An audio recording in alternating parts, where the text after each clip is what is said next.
नवाज शरीफ ने बार बार अपनी हुकूमतों के खात्मे का हिसाब मांग लिया। सवाल किया 93 में क्यों निकाला, 99 में क्यों निकाला, क्या कारगिल जंग छेड़ने का सवाल करने पर निकाला। आज वक्त ने साबित कर दिया कि हमारा मौक़िफ़ सही था कि कारगिल लड़ाई नहीं होनी चाहिए थी। नून लीग के कायद ने मुस्तकबिल की खारिजा पॉलिसी भी बता दी। कहा पाकिस्तान को भारत समेत तमाम पड़ोसियों से मामला ठीक करना होंगे। 2017 तक मुल्क तरक्की कर रहा था, फिर कुछ किरदार आ गए जिन्होंने मुल्क का भट्टा बिठा दिया। क्यों एक अनाड़ी के हाथ में बागडोर दी गई। जिन्होंने मुल्क को इस हाल तक पहुंचाया उनका मुहासबा जरूरी है।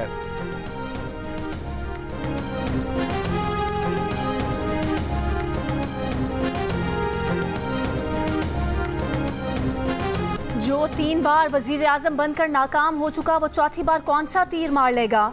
बिलावल भुट्टो ने नवाज शरीफ पर सिलेक्टेड होने का इल्जाम लगा दिया। कहा नवाज शरीफ को जिसने अक्सरियत दिलाई उसी से झगड़ा किया। चौथी बार भी मियां साहब यही पंगा लेंगे।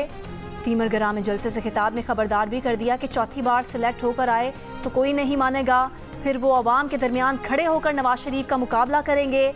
पीटीआई के बानी पर भी निशाने। कहा ज़मान पार्क के वजीर आजम अंपायर की उंगली से सियासत करते रहे। इक्तदार के लिए वादा नया पाकिस्तान का किया, मगर जब हुकूमत में आए तो सियासी और ज़ाती इंतकाम पर मौका ज़ाया किया।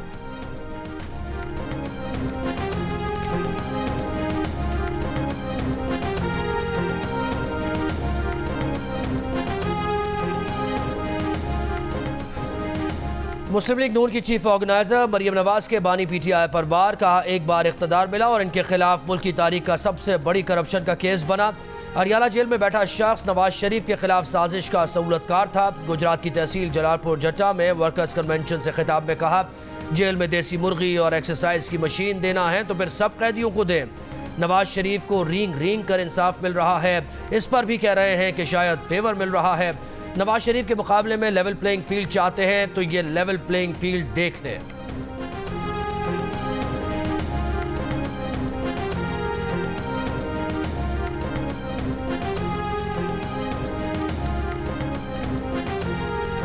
चेयरमैन पीटीआई बैरिस्टर गौहर खान का इलेक्शन कमीशन से बिला ताखीर पार्टी सर्टिफिकेट शाया करने का मुतालबा। कहा मुनसिफाना इंतखाबात का मतलब इंतखाबी अमल में तमाम सियासी जमातों की शमूलियत है। सियासी जमात का इंतखाबी निशान इस अमल की निशानदही करता है। पीटीआई को दीगर जमातों के मुकाबले में इम्तियाजी सलूक का निशाना नहीं बनाया जाना चाहिए।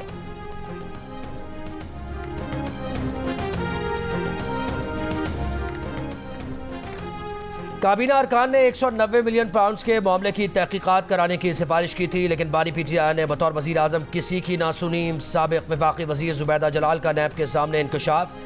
का इस संजीदा मामले पर बगैर किसी बहस के एजेंडा मंजूर किया गया। 190 मिलियन पाउंड के मामले को खुफिया रखने की मंजूरी दी गई। जुबैदा जलाल के बयान को नैब टीम ने अपनी तफ्तीशी रिपोर्ट का हिस्सा बना लिया। लाहौर हाईकोर्ट ने रिजवाना तशद्दुद केस में सिविल जज आसिम हफीज के खिलाफ केस की इंक्वायरी के लिए सेशन जज पिंडी को खत लिख दिया।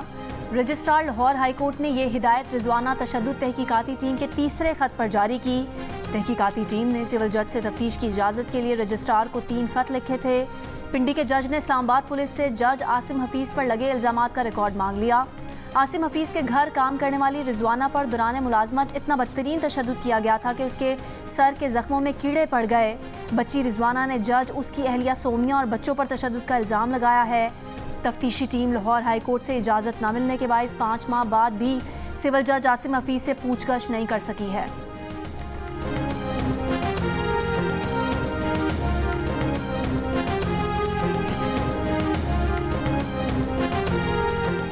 कमसिन रिजवाना तशद्दुद केस में सिविल जज आसिम हफीज की बीवी सोमिया आसिम पर आज भी फर्द जुर्म आयद न की जा सकी। मुलजिमा सोमिया ने उस बस टर्मिनल का CCTV रिकॉर्ड और रिजवाना के अहल खाना का कॉल डेटा रिकॉर्ड मांग लिया। रिजवाना के वकील ने कहा सोमिया की दोनों दरखास्तें फर्द जुर्म की कार्रवाई टालने का ताखीरी हरबा हैं। अदालत ने मुलजिमा की दरखास्तों पर दलाइल के लिए समाअत 19 दिसंबर तक मुलतवी कर दी।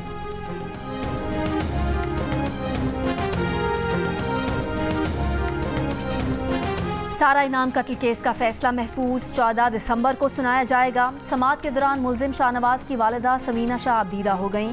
कहा सारा बहुत प्यारी बच्ची थी। वाक़े के वक्त कमरे में AC चलने की वजह से कोई आवाज़ नहीं आई। शाहनवाज के बुलाने पर उसके कमरे में गई तो वो होशो हवास में नहीं था। अयाज अमीर को फ़ोन करके वाक़या बताया तो उन्होंने कहा कि शाहनवाज को कमरे में बंद कर दो। साथ ही पूछा कि क्या बच्ची जिंदा है, तो बताया कि उसकी मौत हो चुकी है। चिल्लास में जान पर खेलकर शोहरों और बच्चों को बचाने वाली बहादुर खातून रोशन बीबी का कराची के अस्पताल में इलाज जारी। गजर के गांव अहमद की 28 साला रोशन बीबी को चिल्लास में बस पर फायरिंग के दौरान लगने वाली 6 गोलियों में से 3 निकाली जा चुकी हैं। 3 गोलियां अभी जिस्म में मौजूद हैं। शोहर का कहना है कि रोशन बीबी के ज़रूरी टेस्ट किए गए हैं। माहिरीन की राय के बाद रोशन बीबी के जिस्म से गोलियां निकाली जाएंगी। रोशन बीबी ने अपने 1.5 साला बेटे, 4 साला बेटी और शौहर को बस के फर्श पर लिटाया और उनकी हिफाजत के लिए खुद उन पर लेट गई थी। 2 दिसंबर को चिल्लास में बस पर फायरिंग के वाक़े में 9 अफराद जाँ बहक और 26 अफराद जख्मी हुए थे।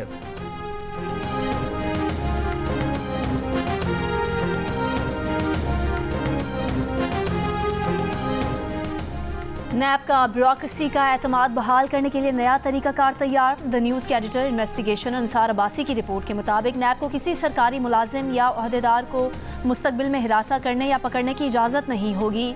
सरकारी मुलाजिमीन को करप्शन के नाम पर गैर ज़रूरी इन्वेस्टिगेशन से बचाने के लिए 6 बड़ी तब्दीलियाँ मुतारिफ कराई जाएंगी। किसी के खिलाफ गुमनाम शिकायत पर गौर नहीं किया जाएगा। किसी भी सरकारी मुलाजिम के खिलाफ बदउनवानी की शिकायत करने वाला एक हल्फनामा जमा कराएगा कि अगर उसकी शिकायत गलत साबित हुई तो वो कानूनी नताइज का सामना करेगा। ऐसे किसी भी मामले की इंक्वायरी नहीं की जाएगी जिसकी शिकायत में सरकारी इक़दामात में तरीक़ाकार की खराबी शामिल हो।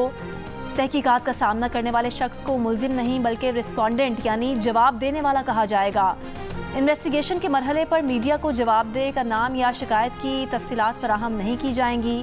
सरकारी मुलाजिमीन के खिलाफ शिकायत दर्ज होने की सूरत में सूबाई और वफाकी सतह पर सीनियर सेक्रेटरीज पर मुश्तमिल कमेटियों से भी मुशावरत की जाएगी।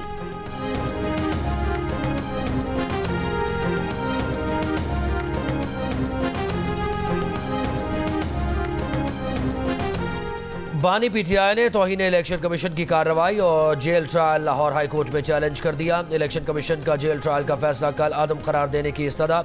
दरख्वास्त में कहा गया है कि इलेक्शन कमीशन के पास तौहीन इलेक्शन कमीशन की कार्रवाई का इख्तियार नहीं। इस केस में इलेक्शन कमीशन का जेल ट्रायल का फैसला गैर कानूनी है।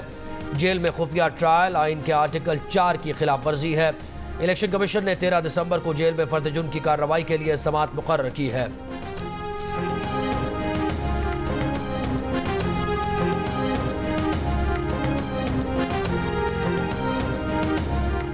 तोशाखाना रेफरेंस फैसले के खिलाफ बानी पीटीआई की अपील नाकाबिले समाअत होने पर खारिज की गई। इलेक्शन कमीशन का 21 अक्टूबर 2022 का फैसला पहले इस्लामाबाद हाई कोर्ट में चैलेंज किया गया। जब दरख्वास्त वापस लेने की इस्तदा की गई उस वक्त दरख्वास्त गुजार के वकील जुज़वी दलाल दे चुके थे। दरख्वास्त गुजार को उसी अदालत से अबूरी रिलीफ मिला। मुतादिद समातें भी हुई। बानी पीटीआई की अपील मुस्तरद होने का इस्लामाबाद हाई कोर्ट का तफसीली फैसला जारी। फैसले के मुताबिक सिंध हाई कोर्ट और दीगर अदालतों का भी ज़िमन में फैसला मौजूद है।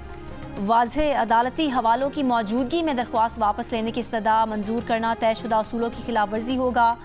लाहौर हाई कोर्ट इन दरख्वास्तों को काबिल समाअत करार देती है या नहीं, ये फैसला उसी अदालत को करना है।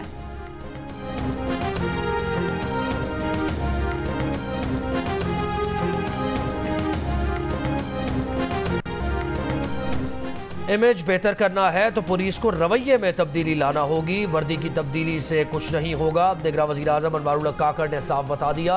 इस्लामाबाद में पुलिस के साबिक़ इंस्पेक्टर जनरल्स की कॉन्फ्रेंस से खिताब में कहा कि पुलिस ने मुल्क में अमन और अमान के लिए बहुत कुर्बानियाँ दी। पुलिस फोर्स की कुर्बानियों के मखरूज़ हैं। पुलिस के शोबे को रीब्रांड करने की ज़रूरत है जिसके लिए इमेज बेहतर बनाना होगा।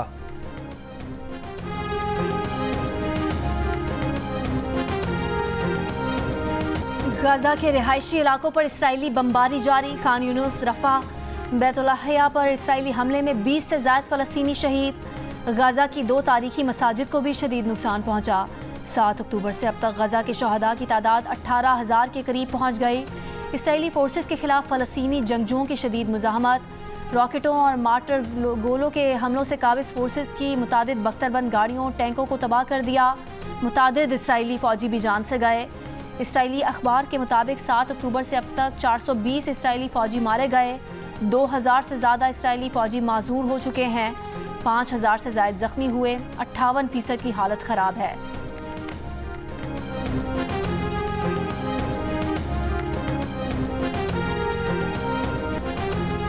गाजा में इंसानी बुनियादों पर जंगबंदी की करारदाद अमरीका ने वीटो कर दी। फ़लस्तीनी सदर महमूद अब्बास ने अमरीकी इक़दाम इसराइल के जंगी जराइम की हिमायत के मुतरादिफ करार दे दिया। कहा अमरीका गाजा में मासूम बच्चों, खवातीन, मुअम्मर अफराद के खून बहाने का जिम्मेदार है। डॉक्टर्स विदाउट बॉर्डर्स का कहना है कि अमरीकी इक़दाम अमरीकी इक़दार के मुखालिफ है। ईरान ने कहा कि जंग जारी रखने की अमरीकी हिमायत खित्ते में बेकाबू सूरत हाल का सबब बन सकती है। पाकिस्तान ने गाजा जंग बंदी करारदाद की नाकामी को मायूस कुन करार दिया। अक़वाम मुत्तहिदा के सेक्रेटरी जनरल एंटोनियो गुतेरेस ने गाजा में इंसानी हमदर्दी की बुनियाद पर फौरी जंग बंदी की जाए ये मुतालबा किया। अक़वाम मुत्तहिदा सलामती काउंसिल में मुत्तहिदा अरब अमारात की जानिब से पेश की गई जंग बंदी करारदाद की 15 में से 13 अरकान ने हिमायत की। बरतानिया ने वोटिंग में हिस्सा नहीं लिया।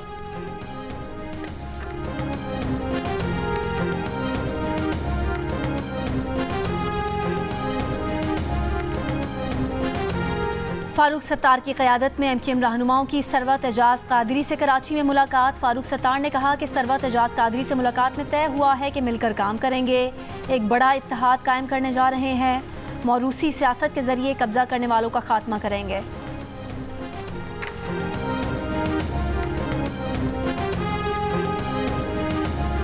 पीपल्स पार्टी के रहनुमा शर्जील मेमन कहते हैं कि कुछ सियासी जमातें इलेक्शन से भागने की कोशिश कर रही हैं, उनकी तवज्जो जान छुड़ाने पर है। जो भी सियासी जमात मैदान में होगी उसे इलेक्शन लड़ना चाहिए। खुर्शीद शाह ने कहा कि इस्टेब्लिशमेंट का साथ मिलने की बातें करने वालों को शर्म आनी चाहिए। बानी PTI भी यही कहते थे कि इस्टेब्लिशमेंट उनके साथ है।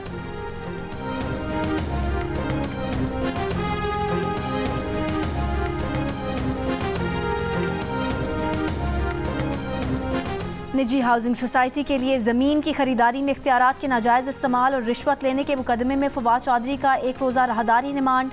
मीडिया से गुफ्तगू में साबिक वज़ीर ने नवाज शरीफ को मुखातिब करते हुए कहा कि मुल्क में सिलेक्शन की जगह इलेक्शन प्रोसेस शुरू करें। नवाज शरीफ को 40 साल बाद मजलिस शूरा और एक नामजद इदारे के जरिए इक़्तिदार में आने का कोई फ़ायदा नहीं होगा।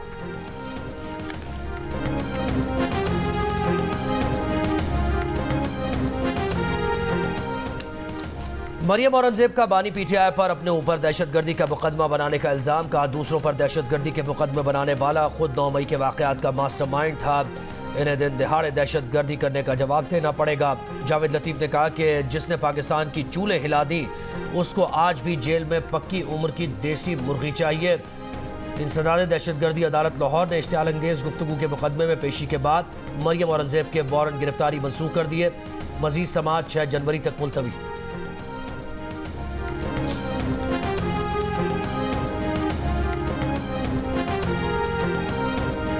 अमीर जमात इस्लामी सिराजुल हक का कहना है कि मुल्क में 11 करोड़ अवाम खत गुर्बत के नीचे रह रहे हैं, जिसके जिम्मेदार आसिफ जरदारी और नवाज शरीफ हैं। क्या पाकिस्तान में इक़्तिदार के लिए सिर्फ यही 2 खानदान रह गए हैं? बहावलपुर में ख़वातीन वर्कर्स कन्वेंशन से खिताब में कहा, पाकिस्तान में इस्लामी निज़ाम का नफाज चाहते हैं।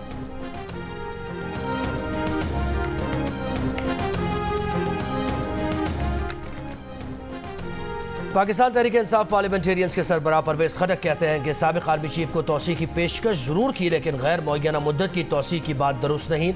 बानी PTI उनसे वज़ारत दाखिला का वादा करके मुकर गए।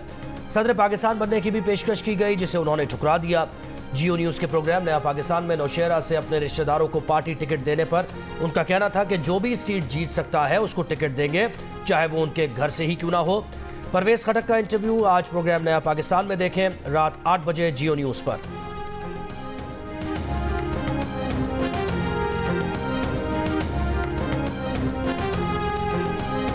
तुर्बत में मुबैना पुलिस मुकाबले में हलाक नौजवान के लवाहिकीन का तुर्बत से कोयटा लॉन्ग मार्च जारी।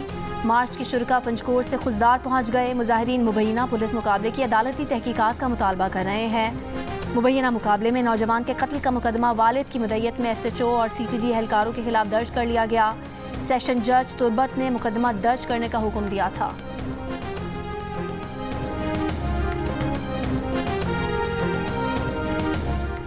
बलूचिस्तान के निगरान वज़ीर इत्तला जान अचकज़ई कहते हैं कि अफगान मुहाजिरीन को वापस भेजने के मंसूबे बनाने वाली जमात के वज़रा आज गैर कानूनी मुकीम गैर मुल्कियों की वापसी की मुखालफत कर रहे हैं।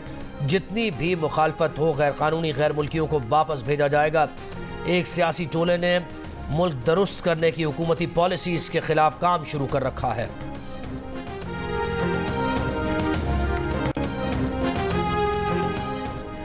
लाहौर में मिट्टी और ट्रैफिक स्मॉग का बायस है। शहर की 79 सड़कों पर मिट्टी कम करने का काम शुरू कर दिया जाएगा। निगरान वजीर आला पंजाब मोहसिन नकवी की गुफ्तगू, कहा मिट्टी पर पानी के छिड़काव से फ़ायदा नहीं। रोज़ाना रात को शहर की 8 से 10 सड़कें साफ़ की जाएंगी। पंजाब में स्मॉग कम ना हो सकी। आलूदा शहरों की फहरिस्त में लाहौर दुनिया भर में आज भी सरे फहरिस्त रहा।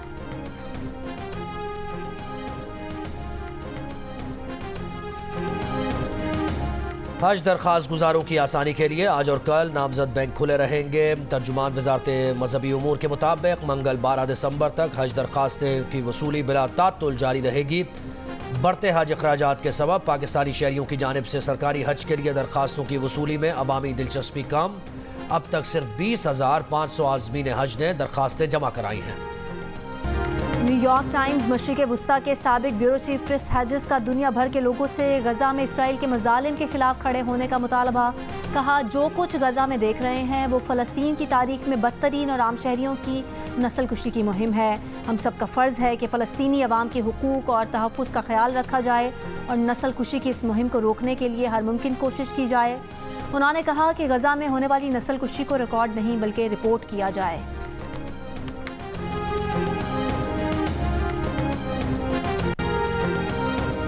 मिस्ट्री स्पिनर अबरार अहमद की इंजरी के बायस पर टेस्ट में शिरकत मशकूक हो गई। वो सीरीज में पाकिस्तान टीम के साथ रहेंगे। अलबत्ता अबरार अहमद की जगह off spinner Sajid Khan Australia में टीम को ज्वाइन करेंगे। ऑस्ट्रेलियन टीम में बाएं हाथ से खेलने वाले ज्यादा बैटर होने की वजह से मोहम्मद हफीज और शान मसूद ने साजिद खान का नाम तजवीज़ किया था। कराची में जारी टेप बॉल प्रीमियर लीग में आज मलिर मलंग्स का मुकाबला कराची किंग्स और गुलशन गौहर्स का सामना क्लिफ्टन पॉपुलर्स से होगा। इवेंट के मैचेस जियो सुपर से बराह रास्त नशर किए जा रहे हैं।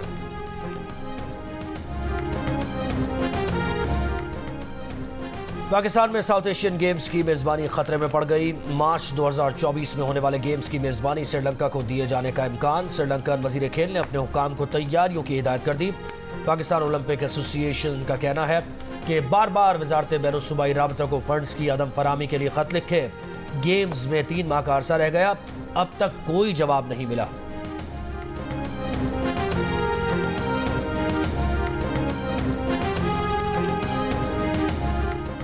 दिल का रिश्ता ऐप ने 4 भाइयों की एक ही दिन शादी मुमकिन बना दी। 3 के रिश्ते तय हो चुके थे। चौथे का प्रोफाइल दिल का रिश्ता ऐप पर बना तो कुछ दिनों में उसका रिश्ता भी तय हो गया।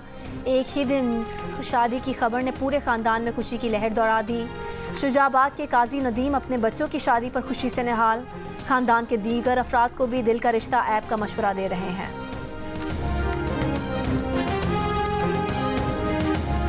और सुरों के सुल्तान पाकिस्तान की पहचान राहत फ़तेह अली खान को सालगिरह मुबारक। मुल्क और बैरून मुल्क शोहरत कमाने वाले राहत फ़तेह अली खान 49 बरस के हो गए।